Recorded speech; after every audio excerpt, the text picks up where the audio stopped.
नमस्कार, वंदे मातरम। मैं हूं श्यामगिरी। आप देख रहे हैं हमारा चैनल मुद्दा भारत का। मुद्दा भारत का यानी मुद्दा आपका। आज के हमारे मुद्दे में चर्चा है जितेंद्र आवाड के बारे में। जी हाँ, एनसीपी नेता शरद गुट के जितेंद्र आवाड की गाड़ी जो है तोड़ दी गई, यानी तोड़फोड़ हुई उनकी गाड़ी पर।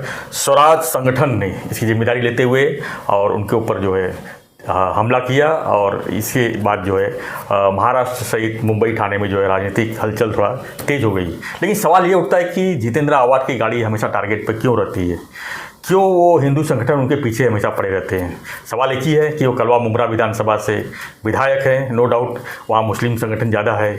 उनको मुस्लिमों को अपनी तरफ आकर्षित करने के लिए हमेशा जो है हिंदुओं के खिलाफ कुछ न कुछ बोलते रहते हैं। पिछले दिनों जो है राम मंदिर का जब मामला उठा था तो उन्होंने कहा कि प्रभु रामचंद्र जी जो है नॉनवेज खाते थे, उसको लेकर तूल पकड़ा, उसके ऊपर भी उनके ऊपर अटैक हुए।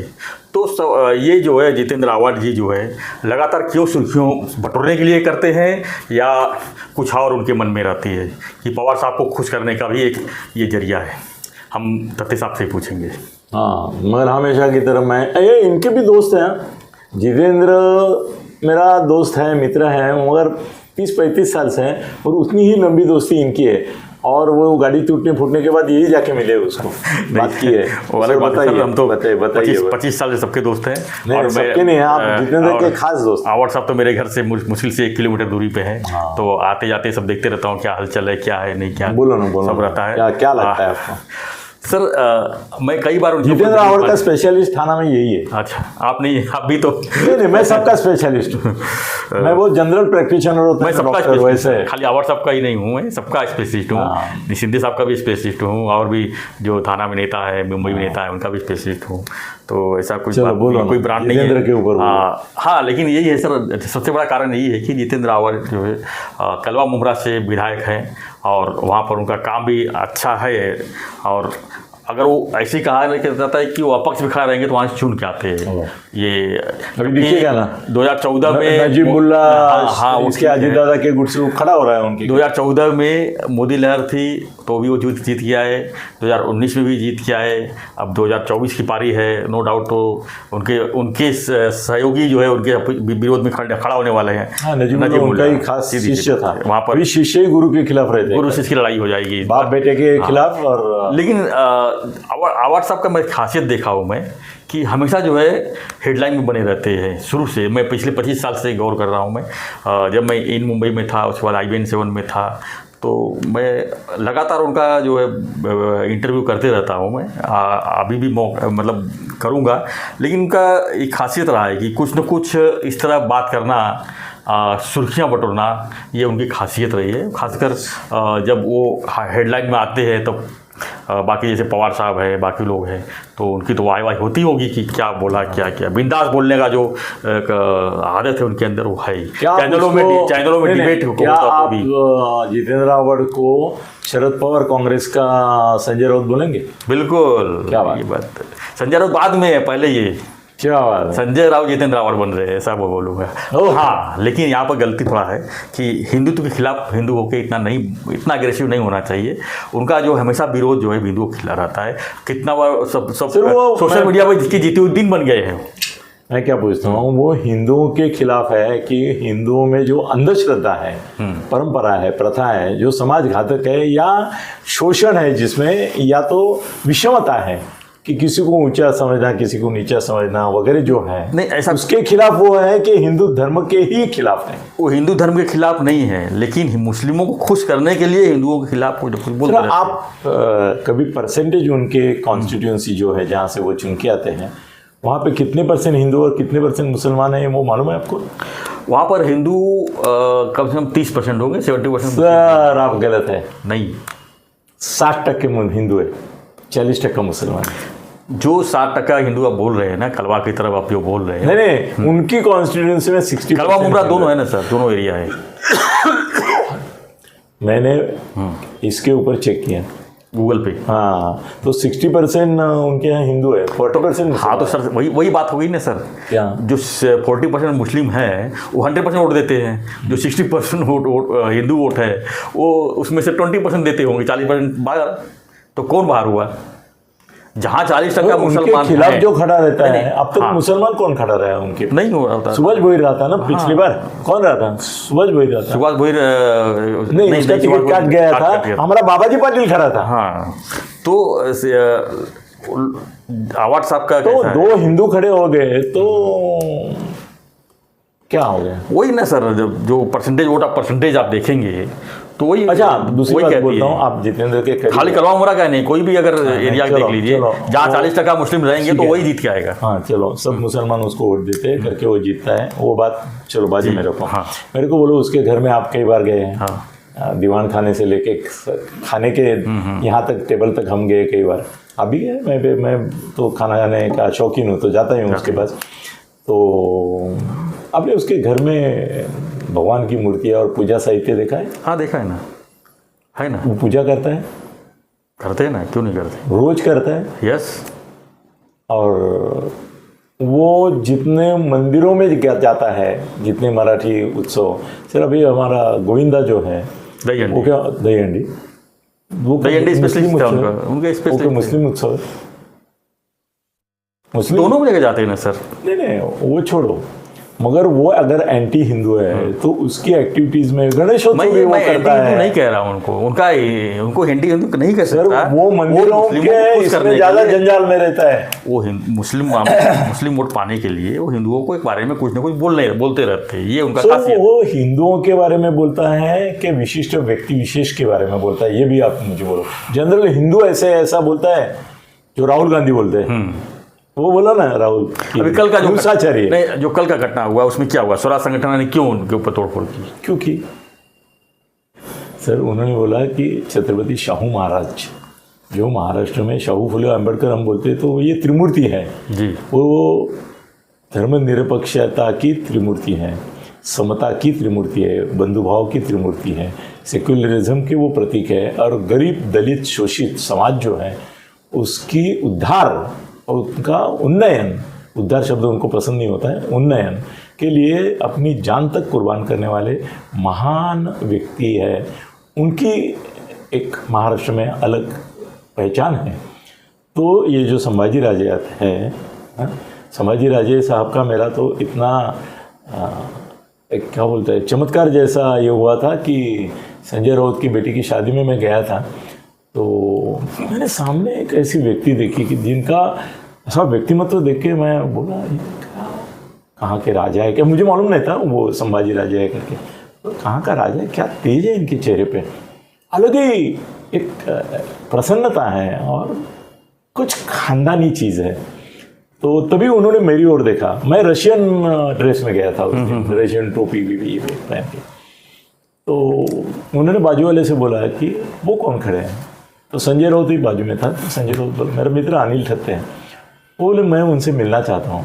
संजय बोले क्यों?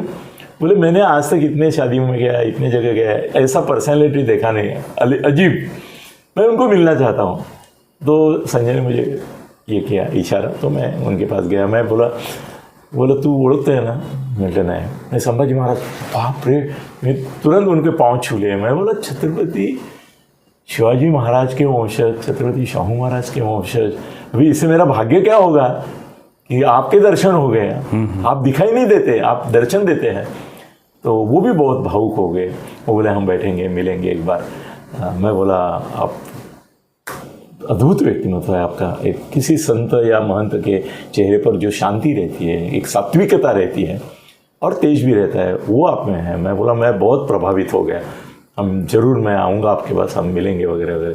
तो मेरे मन में वो संभाजी महाराज की प्रतिकृति वही है। और संभाजी महाराज के, छत्रपति संभाजी महाराज के जीवन में सबसे बड़ा अपघात जितेंद्र ने नहीं किया है, संजय राउत ने किया है। जब संभाजी महाराज शिवसेना के पास गए और उद्धव ठाकरे को बोले कि अपने कोटे से राज्यसभा में भेजो जी, तो उद्धव तुरंत तैयार हो गया। अरे साक्षात छत्रपति के वंशज अगर हमारे पास आए हैं, अभी तो शाहू महाराज जी को भी दिया उन्होंने, मगर आ रहे हैं तो इससे बेहतर क्या होगा? पूरा मराठा समाज आनंदित होगा। तो हमारा हलकट है ना संजय, वो बोला उनको टिकट मत दो, उनको बोलो पहले शिवबंधन बांधो, तुम शिवसेना में आओ तो ही टिकट देंगे। बोले ये छत्रपति है, महाराजा है, उनका अलग अस्तित्व है, वो अलग अस्तित्व में रहेंगे, शिवसेना को कुछ फायदा नहीं होगा। इसने हलकटपना करके उनको टिकट नहीं मिलने दिया, फिर संजय के दबाव में उद्धव आ गया, उसने बहाने बनाए, फिर संभाजी महाराज भी ये हो गए, क्रोधित हो गए, बोले ये ऐसा कर रहे हैं हमको, तो फिर वो बात बनी नहीं। मगर पहला संभाजी राजे महाराज से कोई अन्याय अगर किया है तो वो संजय राउत है, तो उसकी गाड़ी नहीं फूटी गई उसकी वजह से। तो ऐसा है, और भी बहुत सारी बातें सब नेताओं ने उनको जो ये देना, अभी वो स्वराज्य पार्टी भी निकाले हैं तो गुस्से से ही निकाले हैं कि ये सबको सबक मैं सिखाऊंगा। मगर अभी लोकसभा में उनको आना चाहिए था पिक्चर में, वो नहीं आए। मगर एक स्वराज्य पार्टी उनकी है, उसके कार्यकर्ता है, तो वो उनके बारे में अगर, हाँ उसने क्या बोला, वो बोला कि छत्रपति शाहू महाराज के वंशज होते हुए इनको वो जो किला हम बोले अभी यहाँ पे दंगे हुए, तो वहाँ पे ऐसा उनको जाना नहीं चाहिए था, बोलना नहीं चाहिए था, वगैरह वगैरह।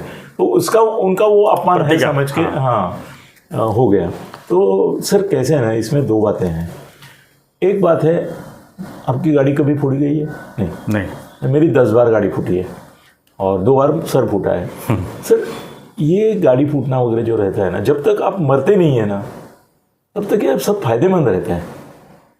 गाड़ी टूटती है तो 2 बातें होती है, एक तो पेपर में बड़ा न्यूज़ आता है, मैं भी मैनेज करता था न्यूज़ मेरा, गाड़ी फूटी तो गाड़ी इतनी और न्यूज़ इतनी, ऐसा मैनेज करता था, सब दोस्त ही थे हमारे। तो गडकरी तो मुझे कभी देखते थे और हाथ में फोटो दिखाई दिया, बोलते थे क्या गया, गाड़ी टूटली तुझी? हाँ तू तोड़ ली रहे ना।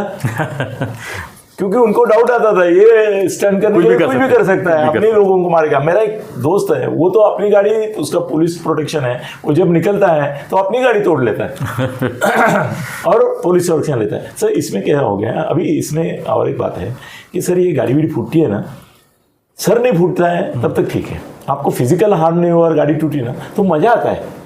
पहली बात तो इंश्योरेंस वाले सर भर के देते हैं, और इंश्योरेंस का सर्वेयर आता है ना, उसको पैसा खाने में इंटरेस्ट होता है, गैरेज वाले को पैसा खाने में इंटरेस्ट होता है। मेरी गाड़ी एक बार पहली बार टूटी, मुझे मालूम नहीं था, पहली बार ऐसा हो गया हमारी गाड़ी टूटी, तो मैं भुजबल साहब को मिलने गया था, बोले अरे तुझे गाड़ी तोड़ ली, मतलब वो क्या होती है, मतलब मारुति 800 होती है रेड कलर की, ठीक है बना ले, 2 दिन में तेरे को गाड़ी मिल जाएगी। उन्होंने पूरा नया कार खरीद के मुझे दे दिया, भुजबल ने पूरा गाड़ी दे दिया।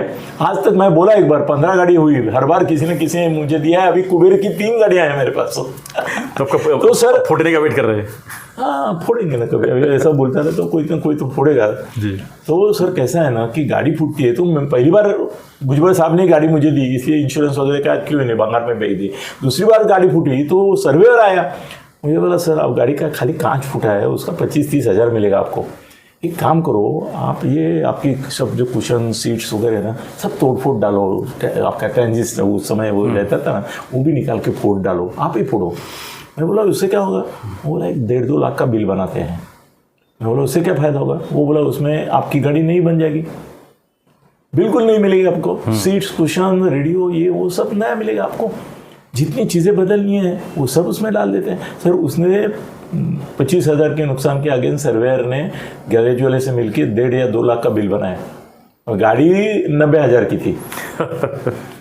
रिपेयर का बिल इतना बनाया, और पास करने वाले सर्वेयर ही होता है, और उन्होंने मेरी गाड़ी ऐसी बना के दी जो पहले नहीं थी, इतनी अच्छी बना के दी। तो गाड़ी तोड़ने से इंश्योरेंस मिलता है, कोई फायदा नहीं, और पेपर में जो पब्लिसिटी मिली वो अलग से, वो लाखों की है। मैं पैसा खर्चा करके मेरी एडवर्टाइजमेंट करता हूँ, उससे ज़्यादा तो एक गाड़ी फोड़ने से मिलती है मुझे। लोग पूछते रहते हैं अरे तुमची गाड़ी फूट ली, और मैं भी शाना वो फूटी हुई गाड़ी लेके गाँव भर घूमता हूँ।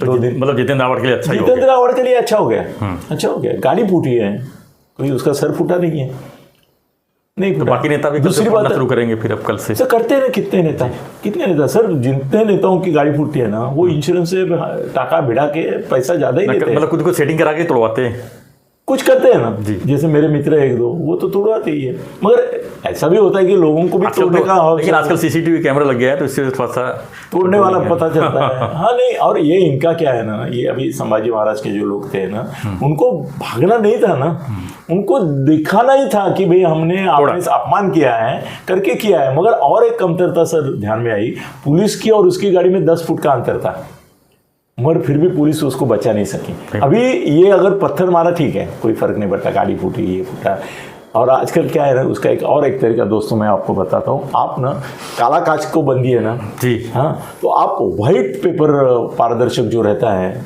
फिल्म, वो व्हाइट लगाओ। उससे क्या होता है ना, गाड़ी पे पत्थर पड़ा ना, अभी परसों देखो मिटकरी की गाड़ी पे और वो कुंडी मार रहा था, फिर भी वो कांच टूट नहीं रही थी। देखा नहीं टूटी, थोड़े क्रैश गए उसको। क्यों? क्योंकि अंदर से जो व्हाइट फिल्म आती है ना, वो लगाने से गाड़ी के टुकड़े होके आपके ऊपर नहीं गिरते।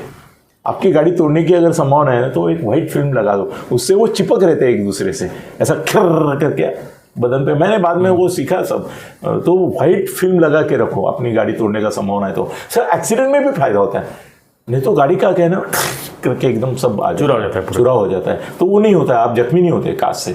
अभी आपने पट्टा बांधा है तो सर से भी नहीं होते हैं। और उस समय देखो ना, जितेंद्र को इतनी गाड़ी का बोगदा पड़ा है उसके कांच को, वो कहाँ जख्मी हुआ है, वो सेफ, उसको कुछ नहीं हुआ है। और इनकी इरादा भी नहीं था, उसने तो तकरार तक नहीं की। वो बोलो मैं नहीं कंप्लेंट करूंगा, क्योंकि संभाजी राजे के ये है कार्यकर्ता, तो मैं कंप्लेंट नहीं करूंगा। करके भी क्या करता, पब्लिसिटी जो मिला नहीं थी वो तो मिल गई उसको, मिटकर को भी मिल गई।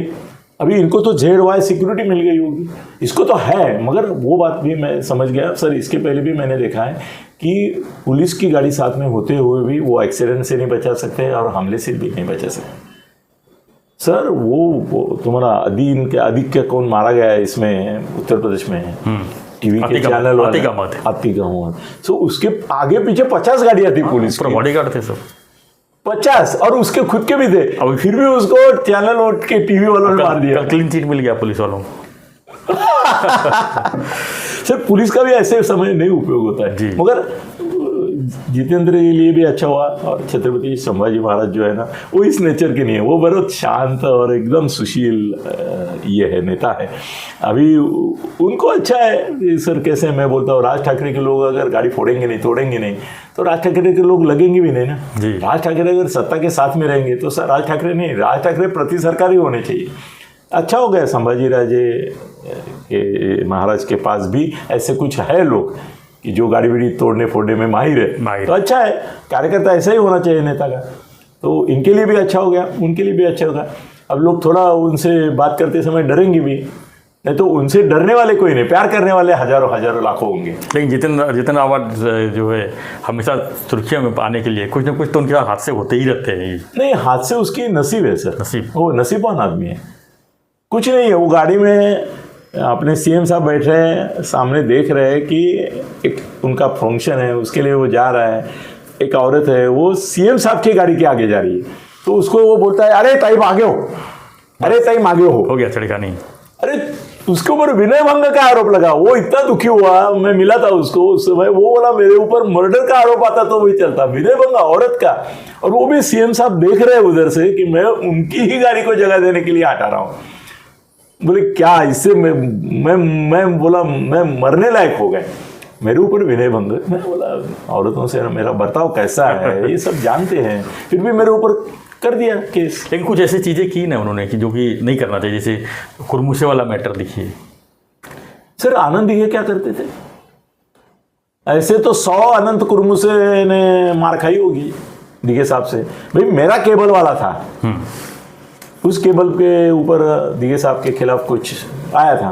दिघे साहब मेरे मित्र थे, तो मेरे को कुछ नहीं किए, उसको उठा के लाए, रिवॉल्वर लिया, अपना दाता ने ना उसके घर में ही वाकया हुआ, रिवॉल्वर लिया अपना और उसके सर के ऊपर ऐसा जोर से मारा, पूरा खून से लथपथ हो गया था। मोरे करके नाम था उसका, केबल चालक था। तो मैं गया, मैं बोला आनंद ये क्या है? बोले तुम तो ठहरे मेरे बहनोई, क्योंकि मेरी मिसेस को भाई बहन मानता था। बोले मैं आपको कुछ नहीं कर सकता। मैं बोला इसने क्या किया है, इसको मालूम ही नहीं कैसेट में क्या है। बोले मेरे को गुस्सा निकालना, केबल वाला था, केबल वाला था। बोले मैंने मुझे गुस्सा आया था, मैं तुम पर नहीं उतार सकता तो इसको मार दिया। मैं बोला नहीं ऐसा मत करो। और उसने आनंद ने उस दिन करीबन 15 या 20 लाख रुपए के केबल काट दिए थाने भर के गुस्से में मेरे। और लोग बोलते थे अनिल दत्ता आपके साथ बैठ के चाय पी रहा है और उसके चैनल के लिए आप पूरे थाना के केबल काट रहे हैं, लोगों को मार रहे हैं। पता है सर, आनंद कर्म से जो हुआ ना, ऐसे 100 कर्म से हर एक नेता के जीवन में आते हैं, मारते हैं। दिघे साहब को तो जिसे दिघे साहब ने मारा, उनमें से एकनाथ शिंदे का अपवाद छोड़ के या तो महापौर बन गए, खासदार बन गए, आमदार बन गए। ये मुदा जोशी एक थे जिन्होंने उनकी मार नहीं खाई कभी। बाकी सबने तो मार खा के ही बड़े बने। किनके लोगों को तो मेरे सामने उन्होंने ठोका है। तो ये आनंद कर्म से रूटीन में है जी। वो सब नेता करते हैं। पहले तो सर गणेश नायक भी क्या करते थे सर, उनका बाथरूम है ना, उसमें कितने पत्रकारों ने मार खाई है। यारो अभी एक एक का नाम लेना शुरू करूंगा तो आप बोलेंगे कि भाई जितेंद्र परवड़ा ऐसे तो बाकी लोग दिख रहे हैं। सर ये अभी सब जगह होता है। बड़े नेता जिसको चाहे उसको उठाते हैं, मारते हैं, गोडाउन में रखते हैं। एक तो पत्रकार है, उसको 3 महीना 5 स्टार में रखा उन्होंने मार के जब तक वो ठीक नहीं हुआ, क्योंकि उसको हॉस्पिटल वगैरह करना पड़ा सब। अभी क्या होता है ना, गुस्से में आदमी मारता है, पत्थर मारता है या क्या करना है वो मारता है, बाद में उसका प्रॉब्लम ऐसा हो जाता है वो सारा मर गया तो क्या करेंगे।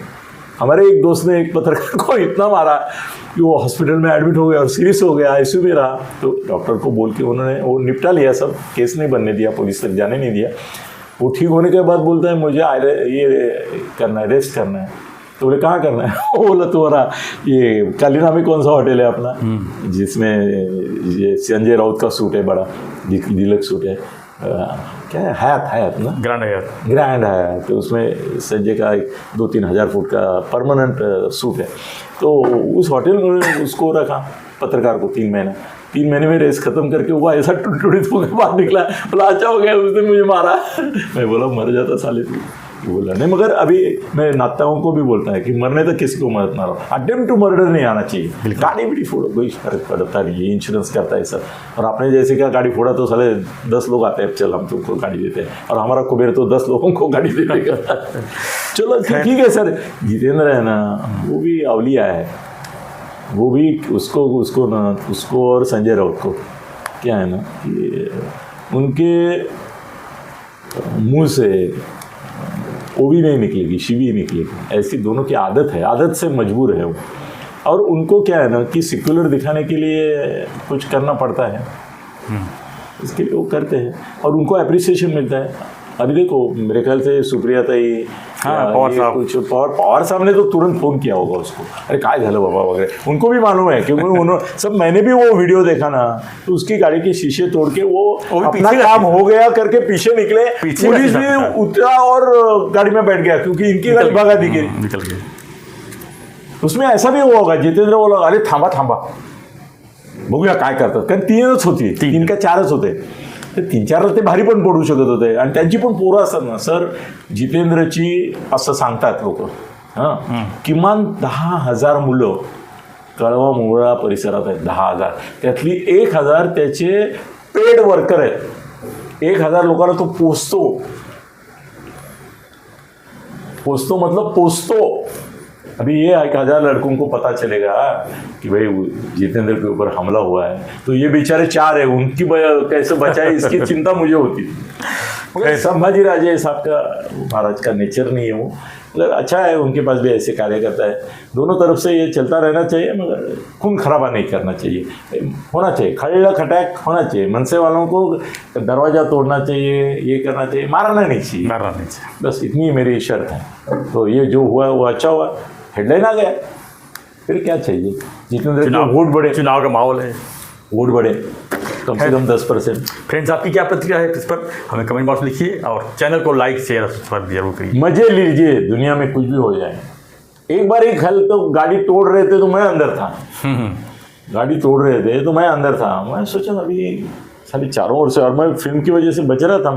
मैंने क्या किया, वो नीचे का ये रहता है, वो उठा के अपने ऊपर ले लिया, तो गिर रहा था बाहर से।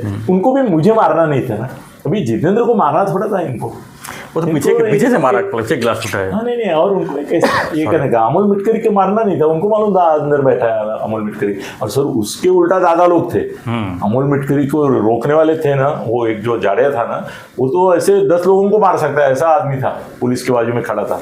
सर चलता रहता है, पॉलिटिक्स में होना चाहिए। इससे बचे हैं हमारे फडणवीस साहब, वो कभी किसी को मारने का आदेश नहीं आती नहीं कभी, बाकी सब देते हैं आदेश। ठीक है, तो फ्रेंड्स कमेंट्स लिखिए और बने रहिए हमारे साथ, देखते रहिए हमारा चैनल मुद्दा भारत। ये एंगल से आपको कोई बताएगा नहीं जितेंद्र आवाड़ की केस का। धन्यवाद। जय हिंद, जय महाराष्ट्र, जय श्री राम।